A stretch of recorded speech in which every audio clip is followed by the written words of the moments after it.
دوستان سلام. به کانال پروانه آبی خوش اومدین. موضوع این بحث خلاصه فصل 13 کتاب شفای زندگی اثر لوئیس هی هست. فصل 13 در مورد ثروته. چیزی که برای همه ما تو زندگی خیلی مهمه. به این لحظه خوش اومدین. امروز قرار نیست فقط در مورد پول حرف بزنیم. قراره در مورد احساس امنیت، لیاقت و فراوانی صحبت کنیم. لوئیس هی در فصل 13 کتاب شفای زندگی نگاه ما رو به ثروت از ریشه تغییر میده. ثروت فقط پول نیست. بیشتر ما وقتی کلمه ثروت رو میشنویم، ذهنمون میره سمت عدد، حساب بانکی، بدهی و یا هر نوع نگرانی‌های دیگه. لوئیس هی میگه ثروت فقط پول نیست.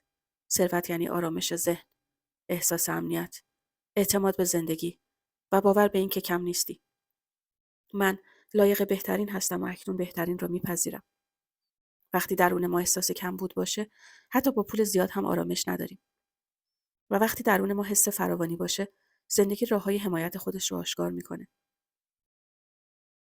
باورهای پنهان در مورد پول. خیلی از باورهای ما درباره پول از کودکی ما شکل گرفته.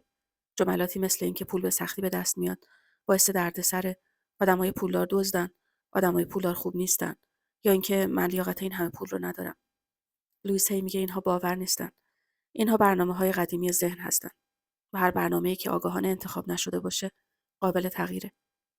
اولین قدم تغییر رابطه با پول، دیدن این باورها بدون قضاوته.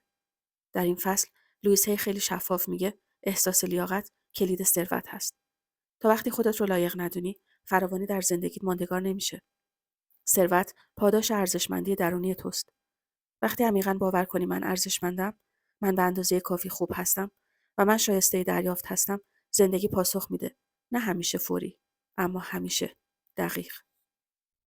رها کردن ترس از کمبود. ترس از کمبود یکی از ریشه دارترین ترس‌های انسانه. ترس از اینکه نرسه، کم بیاره یا از دست بده. لوئیس هی میگه هرچه بیشتر به کمبود فکر کنی، کمبود رو تقویت میکنی. هرچه بیشتر به کمبود فکر کنی، کمبود رو تقویت میکنی. اما وقتی بگی زندگی از من حمایت میکنه، من تنها نیستم، من همیشه راهی دارم و همه چیز به نفع من تموم میشه، انرژی تو تغییر میکنه و پول به انرژی آرام و مطمئن نزدیک میشه. من شایسته ثروت و فراوانی هستم. پول با آرامش و شادی وارد زندگی من میشه. من به جریان زندگی اعتماد دارم. هر آنچه نیاز دارم در زمان درست به من میرسه. من اجازه میدم فراوانی در زندگیم جاری بشه. ثروت بخش طبیعی از مسیر منه. در پایان لوئیس هی به ما یادآوری میکنه که ثروت نتیجه جنگیدن نیست. نتیجه پذیرفتن ارزش خودمونه. وقتی خودت رو دست کم نگیری، زندگی هم تو رو دست کم نمیگیره. نفس عمیقی بکش و اجازه بده حس فراوانی در تو جاری بشه. امیدوارم از این پادکست لذت برده باشید. بدرود.